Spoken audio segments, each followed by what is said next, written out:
महाराज जी, लोग तीर्थ स्थान पर तीर्थ याटन करते हैं, जबकि भगवान सभी जगह हैं, कन कन में हैं। तो धार्मिक स्थलों पर जाना चाहिए या नहीं महाराज? अवश्य जाना चाहिए, पर जिस पद्धति से रहना उसी पद्धति से रहना। हर तीर्थ में एक दिन उपवास करना चाहिए। अगर 3 दिन वास करे तो एक दिन उपवास करना चाहिए, दूसरे दिन फलाहार करना चाहिए, तीसरे दिन अन्नाहार करना चाहिए। एक दिन तो प्योर पूरा ऐसे जल पे रहना चाहिए या ऐसे कष्ट सहना चाहिए तीर्थों में जाकर। जैसे गंगा जी नहा के आप देखो कैसा लगता है, एकदम फ्रेश, लेकिन नियमानुसार।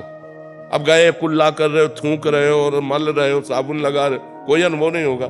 गए साष्टांग दंडवत किए, माथा में जल रखा और गए चुपचाप 5, 7, 11 डुबकी लगाई, एकदम बाहर हो गए। देखो एकदम आनंद आएगा। ये कमाओ जो तीर्थ स्थानों में परम पवित्र भाव कमाए जाते हैं वो एक, लेकिन बड़ा विचित्र है। यमुना किनारे भी बैठकर गंदी बात करेंगे, यमुना किनारे भी बैठकर गंदी क्रियाएं करेंगे, इधर उधर सब गंदी बातें करेंगे, तो धाम का फिर लाभ कहाँ मिल पाए। वृंदावन आयो, परिक्रमा लगाओ, बिहारी जी के दर्शन करो, किसी का दिया हुआ कुछ खाओ मत, रजरानी लगाओ, नाम जप करो। जब जाओगे तो एक अच्छा अनुभव होगा, एक आनंद अनुभव होगा। अब यहीं आओ इधर उधर सब गंदगी करो, तो जब जाओगे तो कुछ हाथ नहीं लगेगा। ये परम पवित्र स्थान बनाए गए हैं कि हमको अध्यात्म का सहयोग मिले, हमारे जो गलतियां हो गई, पाप हो गए, वो नष्ट हो जाए। भगवान सर्वत्र है।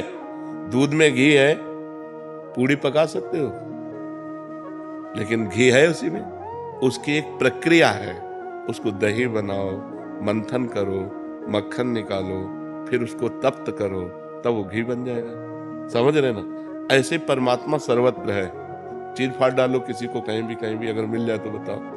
उसकी प्रक्रिया है साधना। साधना के लिए हमें पवित्रता चाहिए। तो हम भगवान के परम पवित्र दिव्य स्थानों में जाते हैं, हरिद्वार, काशी। इनमें हमें पवित्रता मिलती है। जब हमारा हृदय पवित्र होता है तो हमारे अच्छे भाव होते हैं, अच्छे भाव होते हैं तो वो भाव भगवान को समर्पित हो जाते हैं, हमें भगवान का अनुभव हो जाता है। तो साधना का प्रारंभ करने के लिए हमें जो पवित्रता चाहिए वो गंगा है, काशी है, जो बड़े बड़े तीर्थ है, इनमें इसीलिए जाया जाता है कि हम गृहस्थ हैं, हमसे कोई ना कोई पाप बन जाते हैं। तो इन तीर्थों में जाने से हमारे पाप नष्ट होते हैं, हमारे पुण्य बनते हैं, हमारा हृदय पवित्र होता है। तो समझ पाते हो, जरूर जाना चाहिए।